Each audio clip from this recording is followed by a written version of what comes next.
Welcome to the latest edition of our AT Kearney Procurement and Analytics Solutions, The Wave of the Future podcast series. I'm Helen Clegg, and I'm joined today by Chris Moody, CEO of GNIP, based in Boulder, Colorado.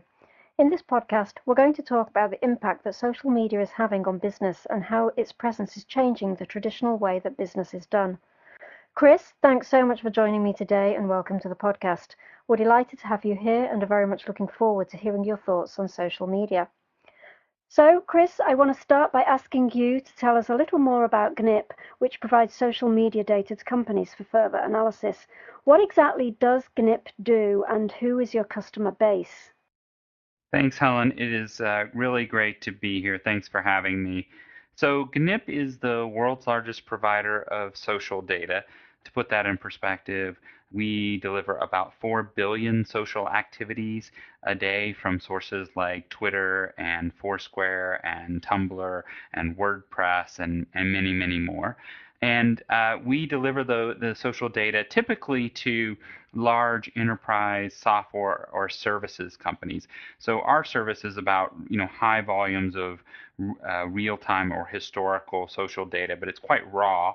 And then our customers, these software companies or services companies, ingest the data and turn it into insights and analytics for their customers who are typically brands. And we know that the GNIP distribution network ultimately leads to over 95% of the Fortune 500 getting their social data through GNIP. So, Chris, in a recent interview, you said that GNIP was formed on the idea that social media has unlimited value and near limitless applications. What are companies currently doing with the social media data that GNIP provides to them? How are they applying social media to drive value? Well, it's important to remember that we're still in the early days, even though the adoption is on the rise and it is spreading quickly. Companies are still in the early days of figuring out how they can best leverage this incredible new asset.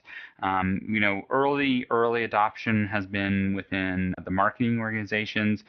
Simple listening around understanding what customers are saying, PR crisis management, and early success story. And then followed by kind of really basic listening is engagement. So we see now companies engaging with their customers, prospective customers, through social. Within the CRM use case, for example, more and more companies are encouraging their customers, hey, reach out to us on Twitter. If you're standing in a long line at the airport and you're unhappy with our service, let us know. Those types of things. But it's expanding quickly into all kinds of new areas, and I think the future is going to be really, really bright for companies that decide to leverage the data throughout the organization. Chris, I want to talk about use cases for social media. I know that lots of companies are using social media as an additional marketing tool to advertise and promote their products and services, but what other use cases can you share with us? Sure, there are tons of great examples. One of my favorites is in the area of product development, because sometimes when we think about social data, we kind of get hung up on this very fast, real-time component of social. And certainly there are lots of great, use cases where you can be using kind of real-time, low latency social data to take immediate actions. But some of the really exciting use cases are more on the reflective front or the historical front. So a great example of that would be product development.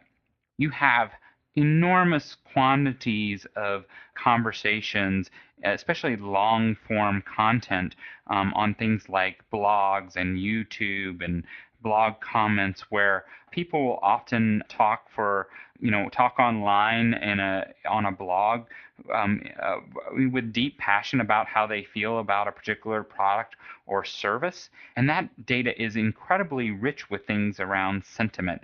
And so we're seeing companies look at the conversations that are happening around their products and their competitors' products, and they're starting to plan for the future products that they'll develop based on the comments that are happening, around their existing products or their competitors' products. Right, and it's a very good way of getting free information, isn't it, from people who, have an interest in your product or do want to see it improved or have ideas. I mean, it's just an incredible way of getting data that otherwise would have taken maybe a long time to get through traditional market research.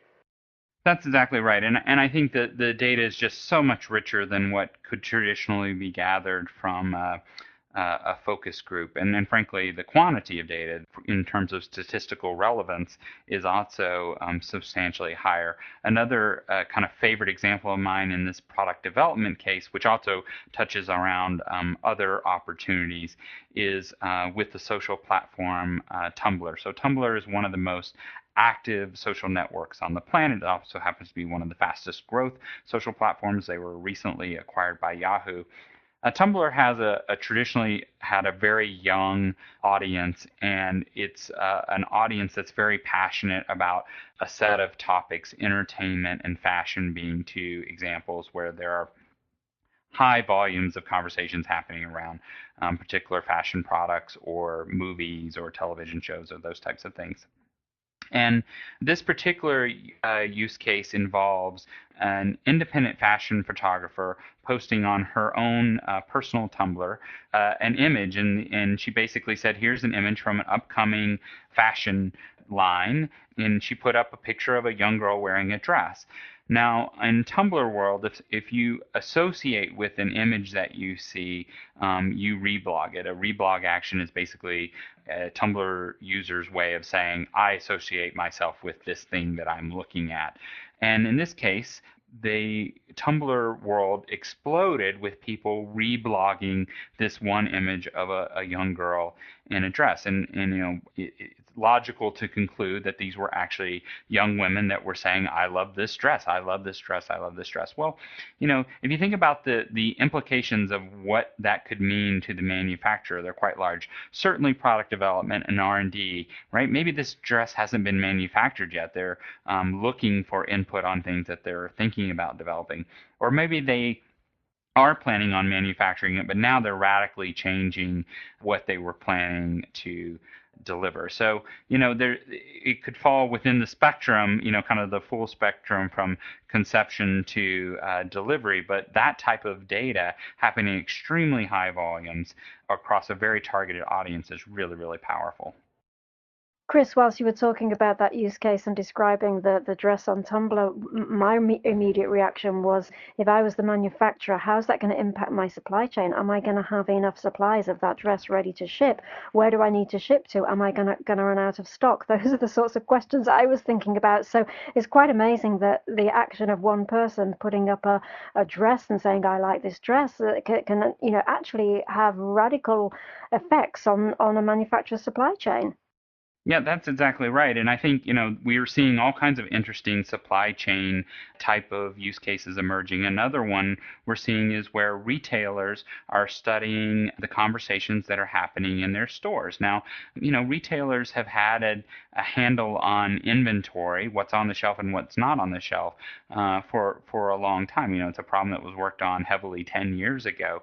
But now we have this new lens on the world, which is, well, what are my customers thinking when they're in my stores? And one of the things that retailers have found is that customers will also often complain when something's not on the shelf. So now they know what's not on the shelf that customers care about and what customers are walking across the street to their competitors to buy. So it's this new lens on a process that has existed for a very long time. And these use cases are far removed from kind of basic marketing, social listening where the world started with social data. So, Chris, what if GNIP could make its own use cases? What other use cases are there for social media data? I read in an article that GNIP would likely want to focus less on sales forecasting and product development and sort of the more business issues and more on global events with huge human impact. For example, I don't know how an election will turn out or the next political revolution. What would your ideal use cases be? Well, I think we're excited about all the use cases because they, each new use case kind of proves out the value of the data. That being said, I do think we have our own personal kind of pet favorites, and you touched on a great one, which is using social data for for broad human impact and good.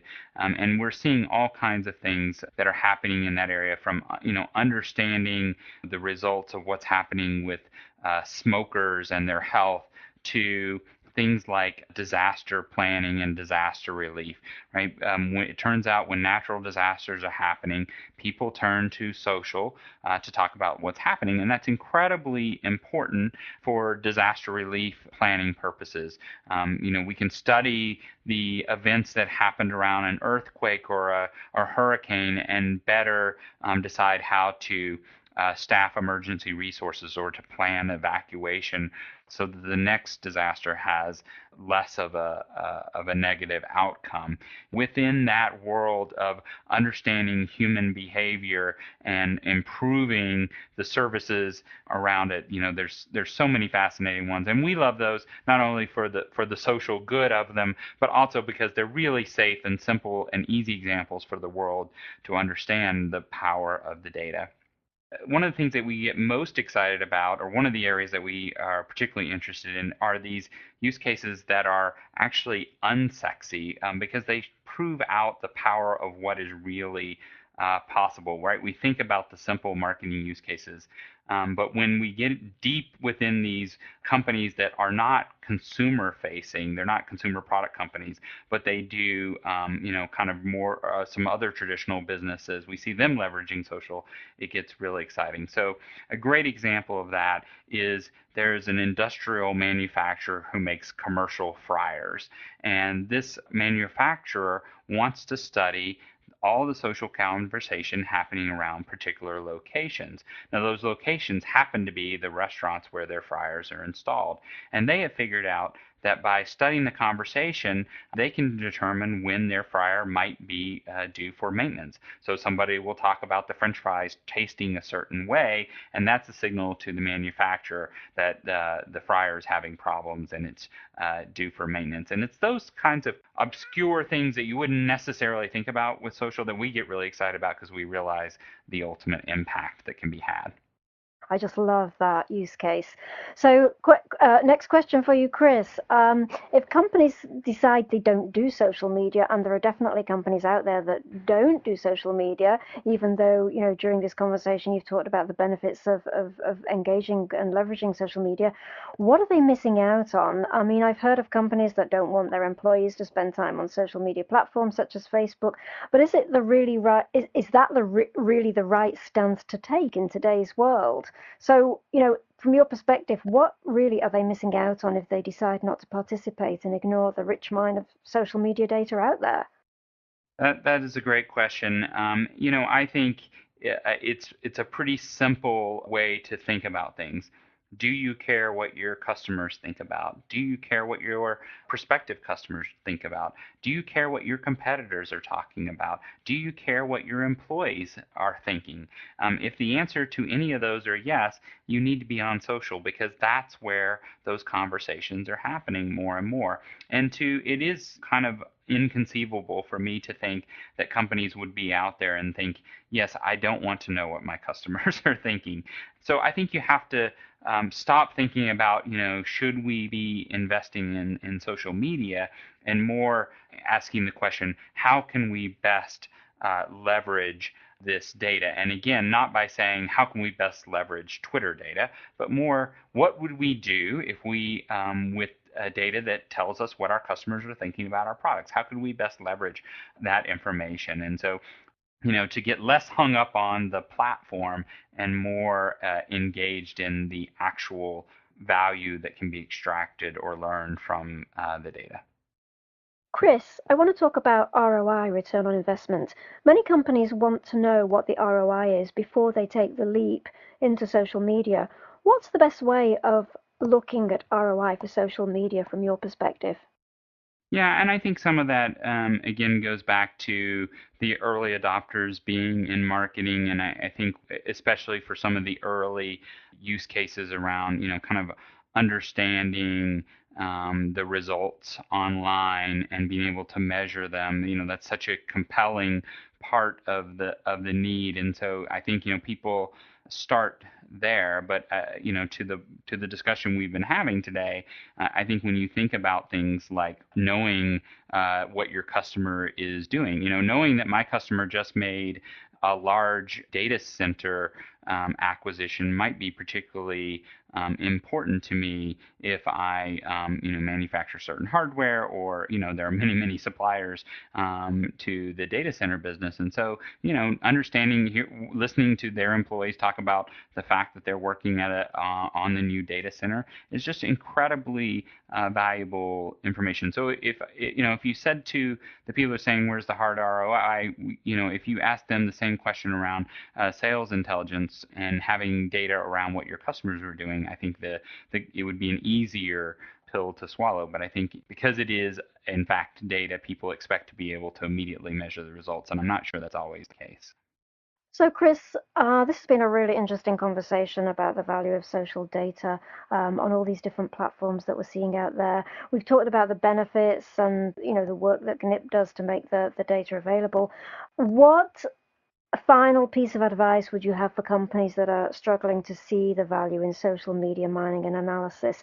We touched on the ROI and to take a broader and a long-term view. Any final piece of advice for companies still hesitating to jump in there and go with the flow? I think you have to take a long-term view. I think the temptation is, we'll buy a social listening platform, or we'll engage with a social engagement platform.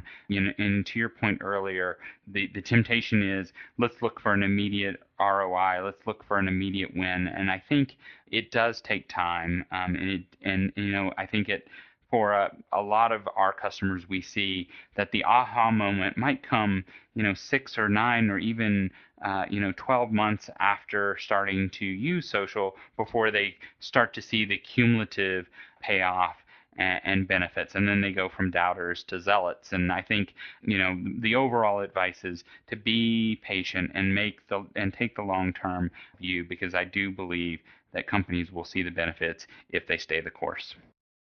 Well, Chris, thanks ever so much for sharing your insight on social media with us today. It's been incredibly interesting, and I've certainly learned a lot. The points that resonate with me and that I would take away from what you've been saying is the fact that we now have a very different view of the world available at our disposal. It's a new lens that we can view the world through, that companies really should be taking a long-term view, and that the data that's available to us is really all very important and can be used in lots of different ways. You talked about the different use cases, product development, supply chain. There's lots of different ways. It's not just about marketing. It's having those conversations with lots of different people that our organizations engage with. And companies that don't take social media on board are really missing out on a lot, and that basically saying that they don't want to listen to their customers. So, Chris, as we come to the end of the podcast, thank you ever so much for being my guest today. It was a pleasure to talk with you. I'd also like to thank our production engineer, Tom Klein. Thank you for listening to this edition of The Wave of the Future. If you have any comments on this podcast or have a suggestion for a podcast topic, please share your thoughts via Twitter. Our Twitter handle is @ATKPAS. This has been an A.T. Kearney Procurement and Analytics Solutions podcast production. Join us again soon for our next Wave of the Future podcast.